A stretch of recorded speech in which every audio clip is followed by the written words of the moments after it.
Capernaum, la ciudad de Jesús. Capernaum, el centro de operaciones de Jesús.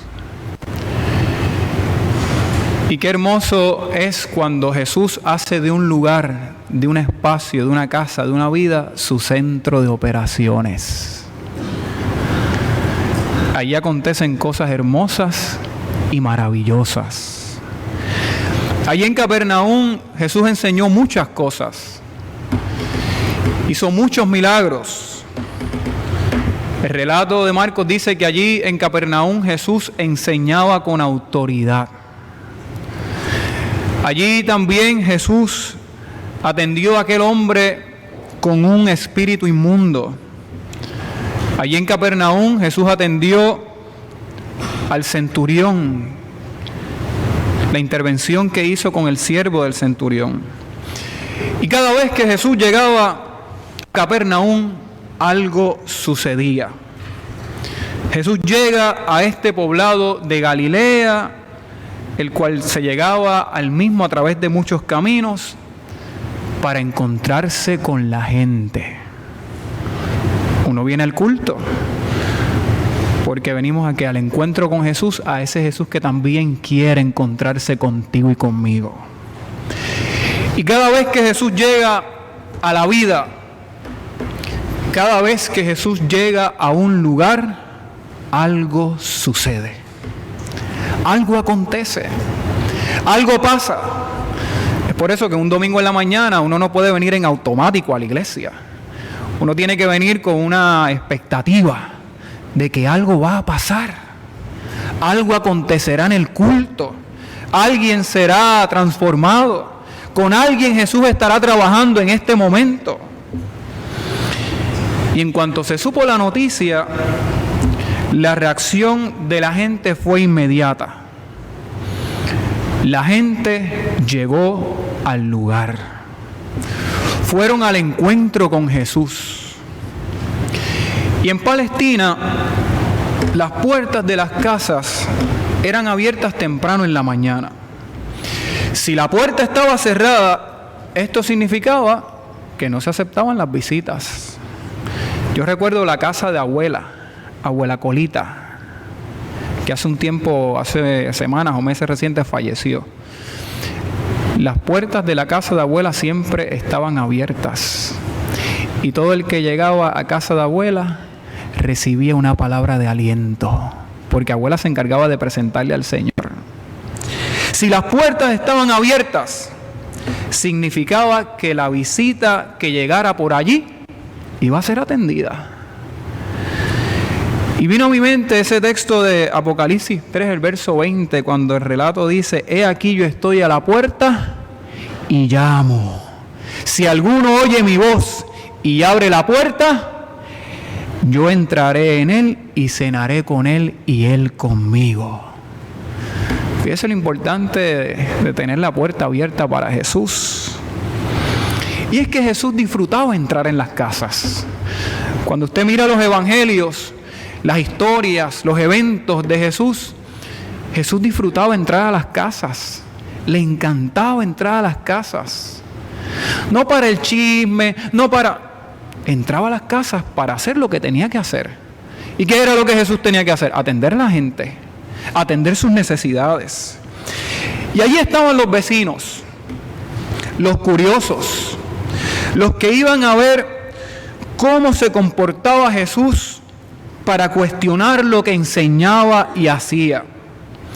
Y allí estaban, claro está, los que llegaban con verdaderas necesidades para tener un encuentro con el Jesús de la vida. Y ciertamente una persona puede buscar a Jesús por curiosidad.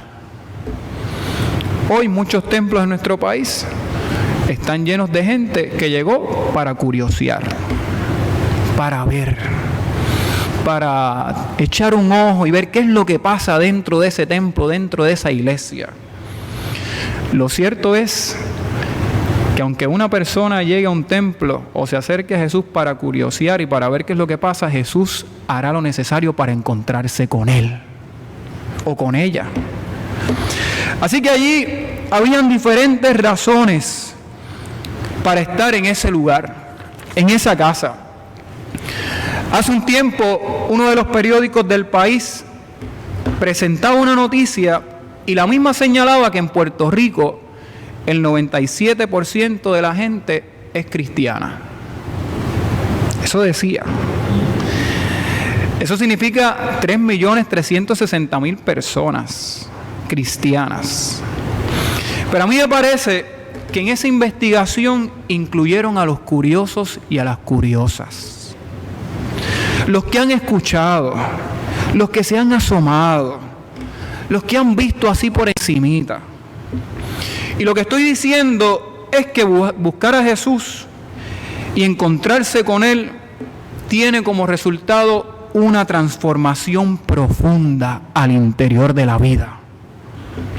Y es posible que no todos los que estaban en ese estadístico, cuando se les consultó, se les preguntó, habían tenido una experiencia de transformación profunda con Jesús, sino que solamente habían curioseado. Y en ese sentido, el escenario en el cual se encuentra Jesús, esa casa, ese espacio, allí estaban los curiosos y estaban los que realmente deseaban conocer más a Jesús. Así que es necesario saber dónde está Jesús, pero es importante entender para qué buscamos a Jesús. Y esa es una pregunta que uno se la tiene que hacer todos los días de la vida. Tanto el que llega hoy a la iglesia como el que lleva toda la vida tiene que preguntarse cada día, ¿para qué yo estoy buscando a Jesús? ¿Cuál es la verdadera razón por la cual deseamos encontrarnos con Él? Y vamos con la convicción de que cuando nos encontramos con Él, Jesús transforma nuestras vidas para vivir según los valores de su reino. Es el ejemplo de aquella mujer con el flujo de sangre. ¿Recuerdan? Allí estaba la multitud, el gentío, el revolú, como decimos nosotros. Pero en su corazón aquella mujer iba con una convicción profunda de que al encontrarse con Jesús, su realidad sería transformada. Y es la capacidad que tiene Jesús para reconocer que aquellos que buscan ser transformados por medio de Él, Jesús los puede ver en medio de las multitudes. Y ciertamente aquí estamos como un colectivo en la mañana de hoy, pero Jesús ve la necesidad de cada uno. Y eso es una experiencia única. ¿Por qué? Porque lo más importante para Jesús, ¿qué era? Que aquella casa estuviese bonita, que aquella casa estuviese bien ambientada, que aquella casa estuviese bien decorada, que en aquella casa iba a recibir lo necesario para atender sus necesidades. No. A Jesús lo que le interesaba era llegar a aquel lugar para atender la gente. Y eso es un mensaje que la iglesia no puede olvidar. El primer proyecto de la iglesia es la gente. Los seres humanos, los niños, los jóvenes, los hombres, las mujeres, las familias. Y la multitud se acercaba a Jesús. Recordamos ese momento en el texto cuando dice, ¿y qué hacía Jesús con la gente? Tenía compasión de ellos porque eran como ovejas que andaban sin pastor. Y la fe en Jesús es una fe que ve posibilidades. Eso es importante tenerlo presente, hermanos. La fe en Jesús es una fe que ve posibilidades. Estos hombres fueron movidos por la fe en Jesús, por la voluntad que ellos tenían y por la solidaridad.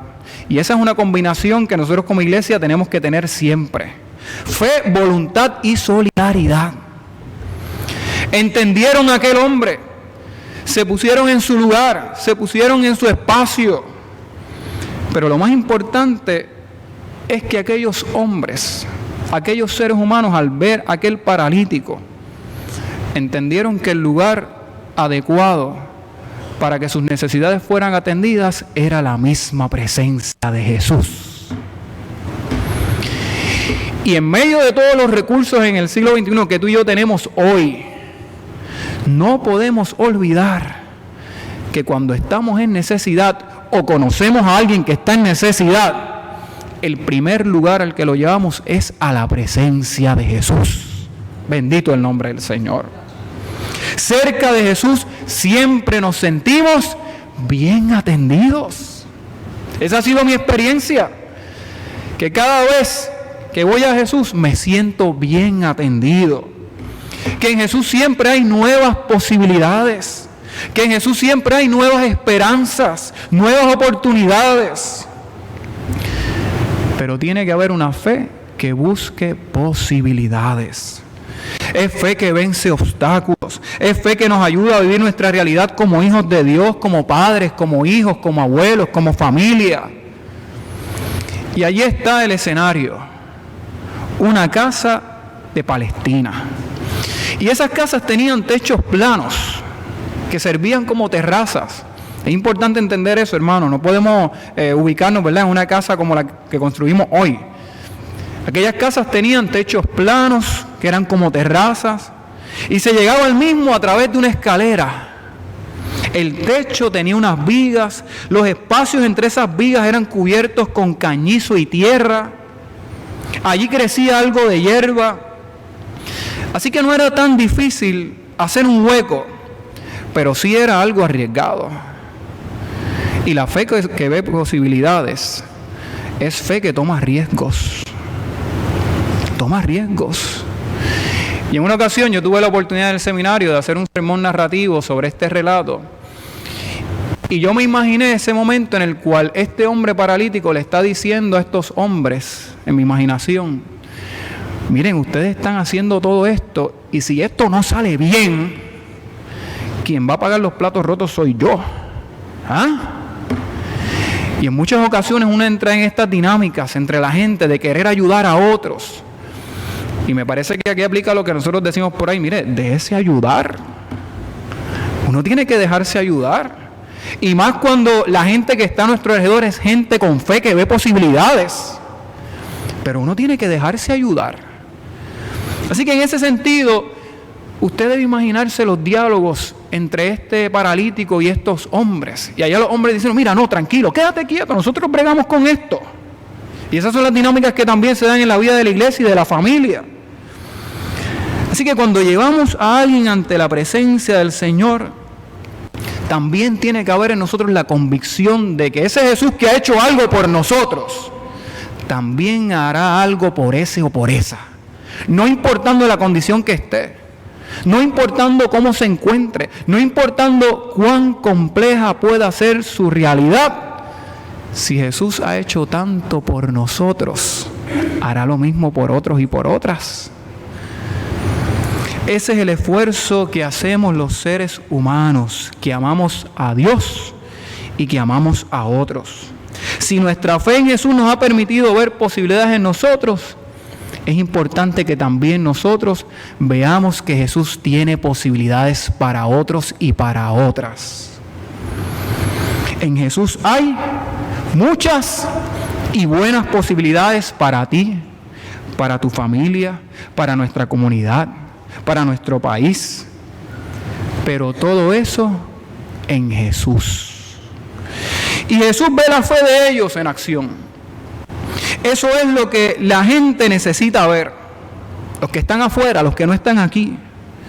Que nuestra fe en Jesús nos permite accionar con prudencia, con pertinencia, con seguridad, con confianza en lo que Jesús hará en otros a través de nosotros. Y cuando Jesús vio la fe que tenían, le dijo al enfermo: hijo mío, tus pecados quedan perdonados. Y es que Jesús siempre se ha ocupado de atender las cosas de adentro hacia afuera. Jesús nunca va a enderezar y arreglar imágenes y cosas artificiales. Jesús siempre va de adentro hacia afuera. Y eso es lo que nosotros también tenemos que hacer como iglesia. Que la gente debe ser atendida desde adentro, desde el dolor, desde el quebranto, desde la inseguridad, desde la incertidumbre, desde el temor. Porque uno sabe que lo que hay en la calle es que la gente busca resolver sus asuntos con cosas superficiales, con cosas temporeras, con remedios livianos. Pero la iglesia no debe ser así, en la iglesia no es así. La iglesia atiende los asuntos de la gente desde adentro, desde la profundidad del ser. Porque Jesús sabe y está consciente que lo primero que paraliza al ser humano es su pecado, su fragilidad, sus limitaciones. El pecado que paraliza el alma, que paraliza el espíritu, la conciencia, la mente. Y ciertamente el pecado que paraliza no solo a un individuo, sino también a todo un pueblo, a todo un país. Y yo quiero compartir con ustedes la historia de una jovencita que tocaba piano en el cine mudo. Pero cuando apagaban las luces de aquel lugar, aquella jovencita que estaba tocando muy bien, le comenzaba a dar ese olor a cigarrillo en aquel espacio, en aquel lugar. Esa joven se paralizaba y no podía tocar. La llevaron a un espacio, un lugar donde habían profesionales de la salud mental, y allí descubrieron que esa jovencita en su niñez había tenido una crisis con su mamá, que fumaba, y su olor y el maltrato y la violencia, cada vez que le venía ese olor al sistema, a la mente, al cuerpo, se paralizaba. Y el pecado de aquella madre sobre su hija de violencia le había llevado a esta crisis. Y así sucede con los seres humanos. El pecado nos paraliza, nos detiene. Pero qué bueno es que Jesús está para atender nuestro pecado y nuestra limitación. Jesús quería que aquel hombre caminara, pero que caminara primero hacia la eternidad. Y Jesús quiere que tú y yo caminemos, pero que caminemos primero hacia la eternidad. Para eso tenemos que comenzar a ver posibilidades en el Jesús que da la vida, que acompaña al ser humano. Es al interior de la vida que Jesús atiende las parálisis del ser humano, de un país, de una familia. Y ciertamente el relato se pone tenso porque en esos versos del 6 en adelante, el escenario se pone más complicado. Allí estaban los maestros de la ley para aplicar aquella fórmula de que enfermedad era igual a ¿qué? A pecado. Que esa fórmula todavía la aplican hoy, ¿sabes?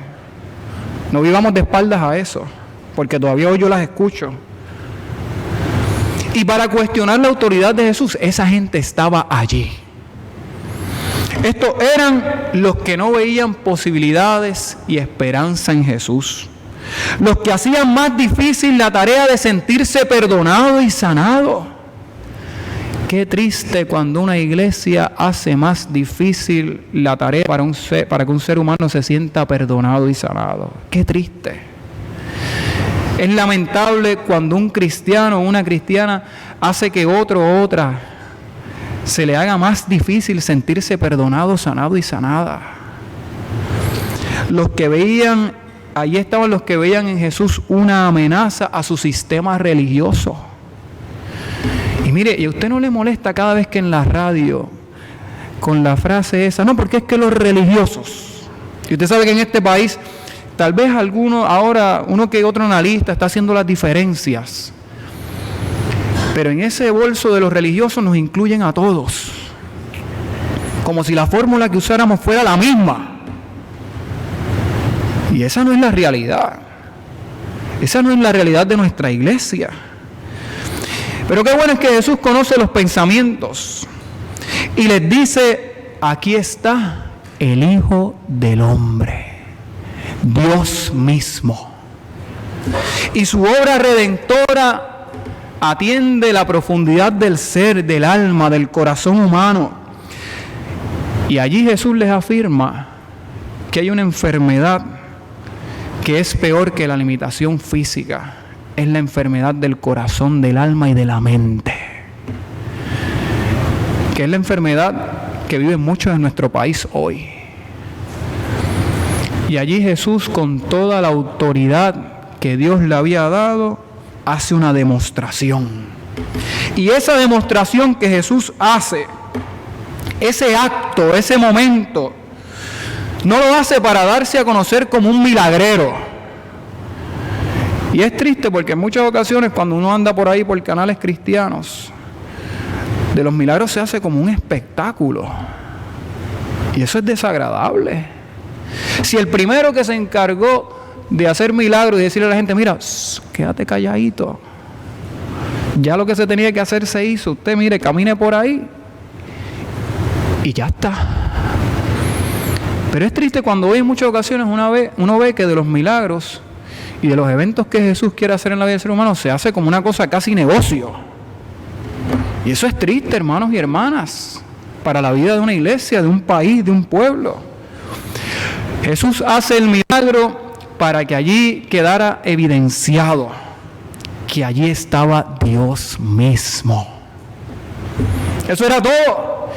Que cada vez que Jesús se hace presente en una casa y en la vida de un ser humano, es para que quede evidenciado que allí Dios estuvo presente. Con esto culmino. El texto nos enseña que vamos al encuentro con Jesús con una fe que ve y busca posibilidades. En ese Jesús que tiene la autoridad para sanar al ser humano desde adentro. Y que cuando la gente empieza a ver lo que Jesús ha hecho al interior de un ser humano, las conclusiones van a ser, si eso lo hizo adentro en el corazón y en la mente y en la vida, lo de afuera va a ser fácil. Lo de afuera va a ser fácil. Nos ayude el Señor a responder a su palabra y que siempre podamos ser siervos y siervas útiles en las manos del Señor y que esa fe nos permita ver posibilidades en nosotros y en otros. Dios nos continúe bendiciendo.